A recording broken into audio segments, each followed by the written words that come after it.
لا ينبغي لنا أن نعود إلى ملتهم. فالعلماء في هذه الأحوال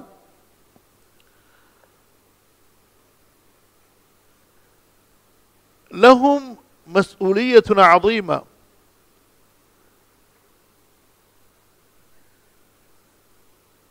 يوجهون أمتهم ويعلمون الناس كيف يواجهون وكيف يحلون هذه المشكلة.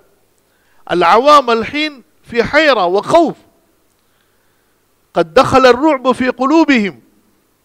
كثير من أعوام الناس الحين يخافون كيف يظهرون الإسلام وكيف يظهرون شعائر الإسلام، حتى بعضهم حلقوا اللحية أو قصروا، وخافوا من عدة أشياء، فدخل الرعب.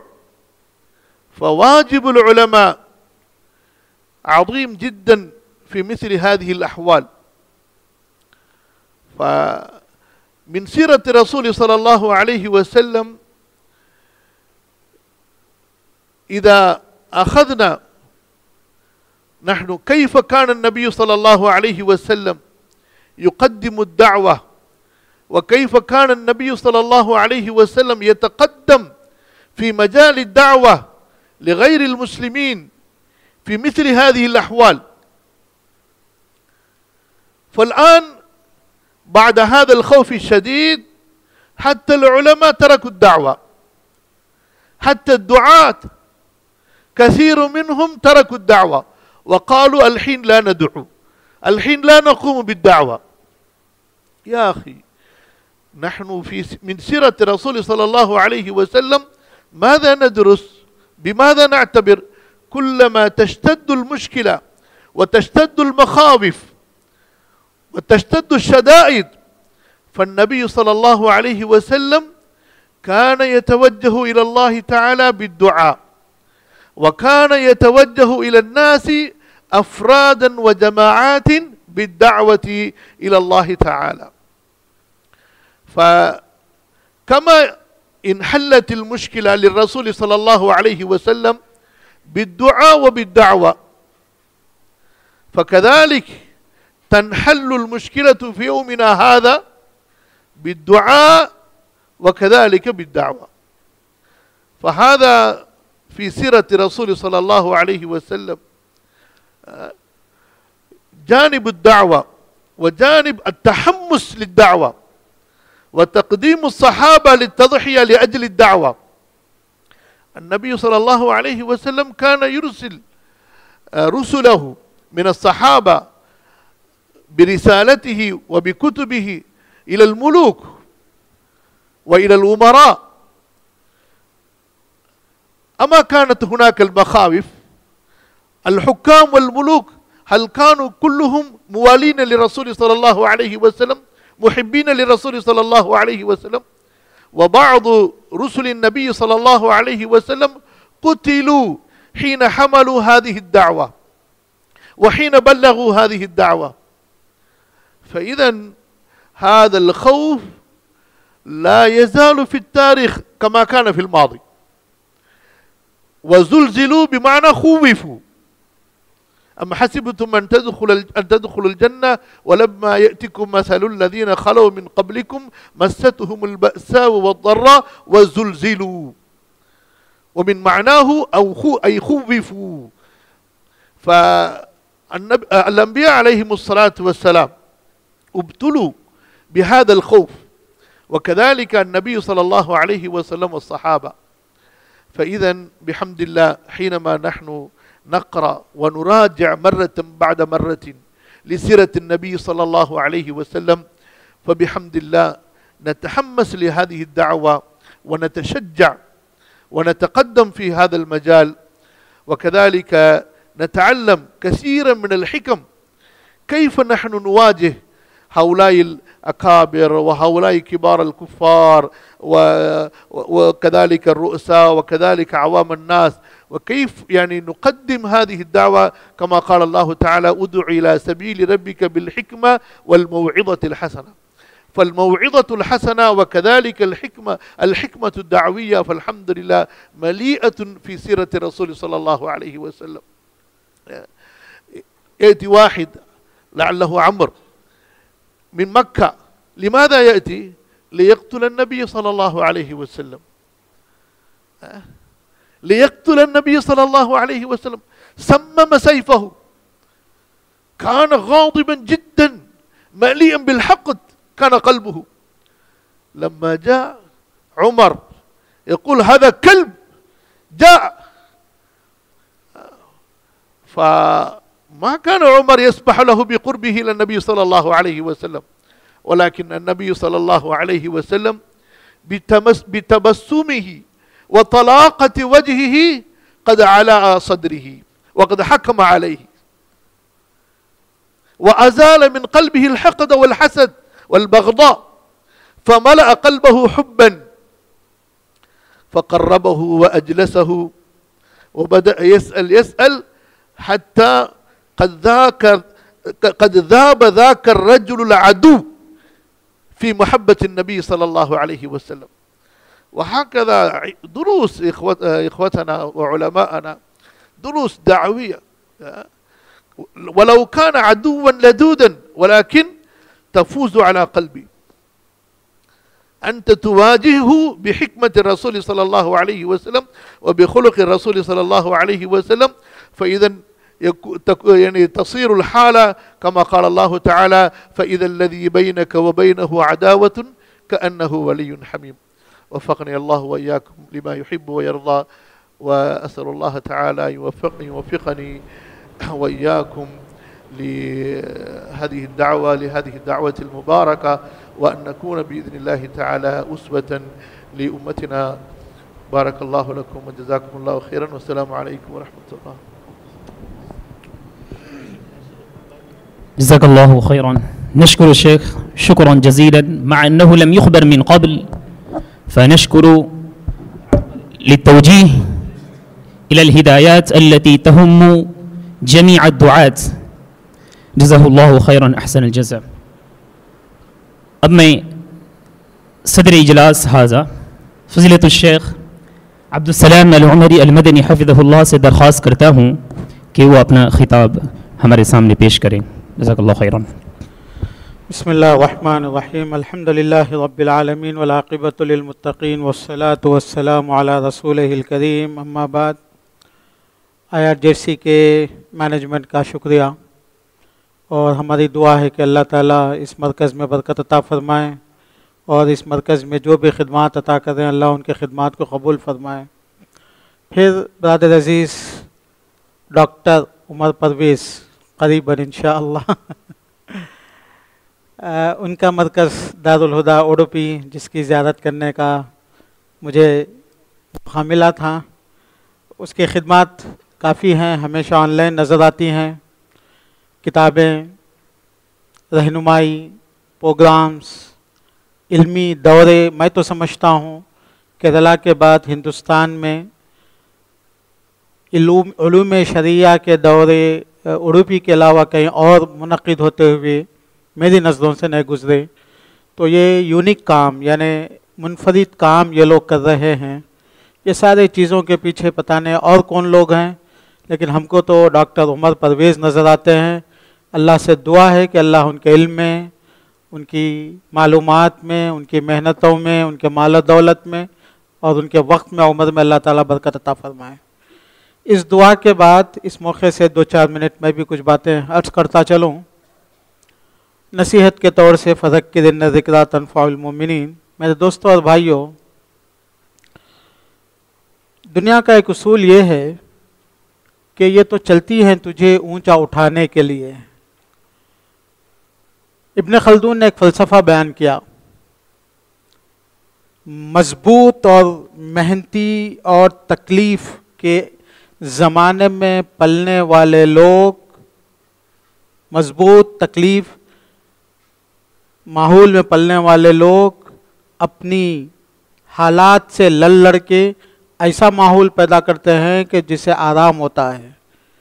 تو یہ دوسری نسل جو آرام میں رہنے والی نسل ہوتی ہے، وہ لوگوں کے لیے آرامیاں پیدا کرتی ہے، اس کے بعد کمزور نسل پیدا ہوتی ہے، اس کے نتیجے میں شکستگی آتی ہے، جس کو علامہ اقبال نے دوسرے انداز میں ایسے بیان کیا تھا: تجھ کو بتاؤں تقدیر امم کیا ہے، شمشیر و سنا اول طاؤس و رباب آخر، جس کو اللہ کے رسول نے اس انداز میں بیان فرمایا تھا: انی لا اخشى علیکم الفقر ولکن اخشى علیکم ان تفتح علیکم الدنیا فتنافسوا فیہا کما تنافسون فتہلکوا کما ہلکوا۔ تو دولت ہمیں راس نہیں آتی اس امت کو، پیسہ اس امت کو راس نہیں آتا، عزتیں اس امت کو راس نہیں آتی ہیں۔ معاف کرنا، معافی کے ساتھ عرض کرتا ہوں، جب ہمارے علماء بغیر تنخواہوں کے خطبے دیتے تھے، بغیر تنخواہوں کے امامتیں کرتے تھے، تو مرکز اور سینٹر اور متولی ان سے ڈرتے اور گھبراتے تھے۔ جب الٹا ہوا تو الٹا ہو گیا، ان تفتح علیکم الدنیا، جب تنخواہوں پہ ہم لوگ ڈپینڈ ہونے لگے۔ اب سوال یہ پیدا ہوتا ہے کہ پھر علماء کیا کریں؟ وہ آپ کے اپنے ابا سے پوچھیے جا کے، جن کے 10 بچے ہوتے تھے اور کبھی وہ جو ہے نا کسی کے سامنے جھکتے نہیں تھے۔ آپ شورش کاشمیری سے پوچھیے جا کے کہ جیب میں پیسے بھی نہیں تھے اور ہندوستان کی حکومت اس سے ڈرتی تھی، اور اس نے پس زندہ کی کتاب میں اپنی تفصیلات لکھی ہیں۔ وہ آپ شیخ انیس کے والد سے پوچھیے کہ آپ عمر آباد میں 5-6 روپے لے کے آخر 15 بچوں کو پالتے کیسا تھے، جو بچے دنیا میں پھر بہت بڑے بن گئے۔ تو بہرحال میں وہ مسئلے پہ بات کرنا نہیں چاہتا ہوں، میں آپ کے سامنے کہنا چاہتا ہوں میرے بزرگ دوستوں اور میرے عزیز بھائیوں، اور ان کے سامنے اس لیے جرأت کر رہا ہوں کہ دنیا میں گھومتے پھرتے رہتے ہیں، مفتی عمر صاحب، عمر پرویز صاحب، شاید یہ ہماری فکر دوسرے جگہ پہنچا دیں گے کہ ہم لوگ، دنیا ہمارا مسئلہ نہیں ہے، دولت ہمارا مسئلہ نہیں ہے، ایمان ہمارا مسئلہ ہے۔ قولوا لا الہ الا اللہ تفلحوا ولو ان اہل القرى آمنوا واتقوا لفتحنا علیہم برکات من السماء۔ ہم جس دن مسلمان ہوئے اس دن جو ہے نا پھر بدر کا ماحول پیدا ہو سکتا ہے، احد کا ماحول پیدا ہو سکتا ہے۔ ہم لوگوں کو آج جو لوگ ڈرا رہے ہیں اس لیے ڈرا رہے ہیں کہ ہم لوگ مرنے کے لیے تیار نہیں ہیں۔ جس دن ہم لوگ لا الہ الا اللہ بول کے مرنے کے لیے نکلیں تو پھر سب بلوں میں چھپ جائیں گے۔ حقیقت ہے یہ سب چیزیں، میں آپ کو کیا بتاؤں، میری باتوں میں کچھ اشارے ہیں، میری باتوں میں کچھ کنایے ہیں، بہت مشکل نہیں ہے۔ بہرحال دوست، مجھے افسوس سب پہ ہی ہے، اپنے آپ پہ بھی، اس لیے کہ ہم لوگ اپنا دین، اپنی پوزیشن، اپنا اسٹیٹس، اپنا ویلو ہم لوگ کھو دیے۔ سب سے پہلی بات جو آج ہم کو کرنے کی بات ہے، جیسا کہ مفتی عمر شریف نے اشاروں میں یہ بات کہی، سب سے پہلی بات یہ ہے کہ آپ اپنے آپ میں یہ ایمان، یہ یقین پیدا کیجئے، مجھے مسلمان رہنا ہے، مسلمان مرنا ہے۔ یہ ہندوستان کی سرزمین کشمیر سے کنیا کماری تک، اگر گاؤں میں، اگر گلیوں میں مسلمان اور مسجدیں اللہ کا نام لینے والے، لا الہ الا اللہ بولنے والے، جبے اور داڑھی والے ہیں، میرے بھائی، پھولوں کی سیج پہ ان کو بلا کے نہیں کہا گیا تھا کہ یہاں پہ مسلمان پیدا کیجئے۔ ان لوگوں نے کانٹوں کی سیجوں پہ اپنا خون بہا کے یہاں پہ اسلام پھیلایا تھا کنیا کماری تک۔ اسی لیے ہندوستان کی سرزمین کے کسی کونے میں سے بھی مٹی اٹھا کے اگر اس کو نچوڑو تو اس میں سے خون ٹپکے گا، اور وہ خون یہ جواب دے گا آپ کو کہ یہاں پہ لوگوں نے قربانی دی تھی لا الہ الا اللہ پہنچانے کے لیے۔ ہم ہی سو گئے ناداں قصہ کہتے کہتے۔ مسئلہ تو یہ ہو گیا، ہم لوگ ڈر گئے۔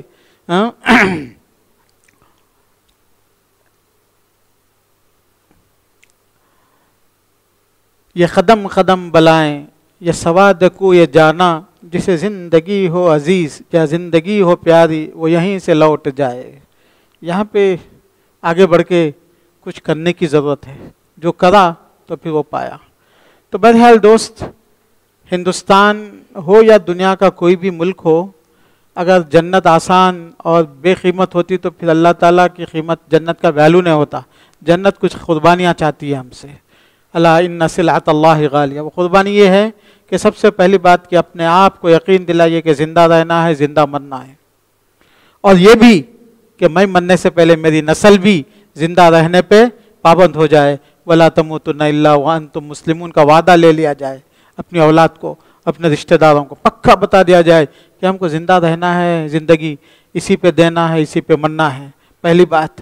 دوسری بات یہ ہے کہ جب ہم